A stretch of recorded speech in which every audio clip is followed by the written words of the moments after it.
মাসিক চলাকালীন অবস্থায় মা বোনেরা 6টি কাজ করতে পারবে না। ইসলাম এটা নিষেধ করে দিয়েছে, কঠোরভাবে নিষেধ করেছে। কোরআন আল কারীমে আল্লাহ তাআলা খুব চমৎকারভাবে সূরাতুল বাকারার 222 নম্বর আয়াতে এই নিষেধাজ্ঞা দিয়ে দিয়েছেন। মা বোনেরা মাসিক চলাকালীন অবস্থায় তারা এই 6টি কাজ করতে পারবে না। মা বোনদের যে মেনস্ট্রুয়েশনাল পিরিয়ড হয় মাসিক চলাকালীন, অর্থাৎ প্রত্যেক চন্দ্র মাসে যে মাসিকটা হয়, তাদের যে রক্তক্ষরণ হয়, এটা একেবারে স্বাভাবিক। যালিকা হুকমুল্লাহ ইয়াহকুম বাইনাকুম, আর এটা হচ্ছে আল্লাহ তাআলার বিধান। এই বিধান, এটা আল্লাহ তাআলার ফায়সালা। রাসূল সাল্লাল্লাহু আলাইহি ওয়াসাল্লামের মাধ্যমে আল্লাহ তাআলা কোরআনের আয়াত নাজিল করলেন, ওয়াসআলুনাকা আনিল মাহিদ কুল হুয়া আদা। হে রাসূল, লোকেরা যখন আপনার কাছে মাসিক সম্পর্কে জিজ্ঞেস করেন, আপনি বলেন দেন এটা খুব কষ্টকর, এটা যেন তেন কোনো বিষয় নয়, এটা খুব কষ্টকর। এজন্য কোনো ছোট যারা মাসিক নতুন হয়, যারা পিরিয়ড হয়, মা আছে, আপনি আপনার মেয়েকে বুঝান। বড় বোন থাকলে ছোট বোনকে বুঝান, এই মাসিক সম্পর্কে এই লজ্জা নয়, এগুলো জানতে হবে। এটা হচ্ছে আল্লাহর বিধান, ফরজ বিধান। এই বিধান সম্পর্কে আপনাকে জানতে হবে। এজন্য ইসলাম মা বোনদের মাসিক চলাকালীন অবস্থায় 6টি কাজ নিষেধ করেছেন। এর 1 নাম্বার হচ্ছে মাসিক চলাকালীন অবস্থায় তাদের জন্য সহবাস করা হারাম করে দিয়েছেন। অর্থাৎ স্ত্রীদের প্রতি যদি কোনো স্বামী যদি সহবাস করে, এটা হারাম হয়ে যাবে।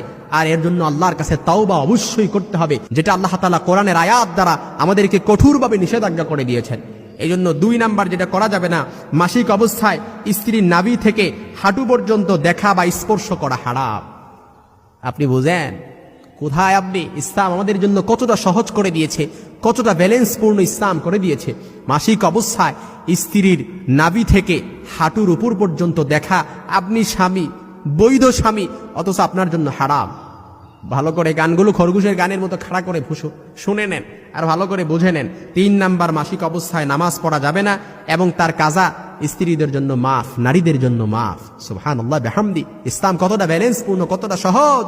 আত-তাইসির ইউরিদুল্লাহু বিকুমুল ইউসরা ওয়ালা ইউরিদু বিকুমুল উসরা। ইসলাম সহজ চায়, কঠিন যায় না। এজন্য মাসিক অবস্থায় স্ত্রীদের জন্য, অর্থাৎ নামাজ পড়া, নারীদের জন্য নামাজ পড়া মাফ, পরবর্তীতে এটা কাজাও করতে হবে না। 4 নাম্বার, মাসিক অবস্থায় রোজা রাখা যাবে না, কিন্তু তার কাজা আদায় করতে হবে। অর্থাৎ রমাদানের ফরজ রোজা মাসিক অবস্থায় চলে আসছে, সাথে সাথে বন্ধ করে দেন, পরবর্তীতে কাজা আদায় করে নিতে পারবেন। 5 নাম্বার, মাসিক অবস্থায় কোরআন শরীফ স্পর্শ করা বা মুখে উচ্চারণ করা আপনার জন্য হারাম।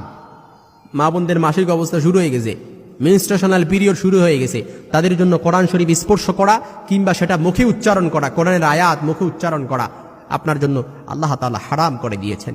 6 নাম্বার, মাসিক অবস্থায় আপনার স্ত্রীর সাথে শোয়া, তাকে কিংবা চুম্বন করা, আলিঙ্গন করা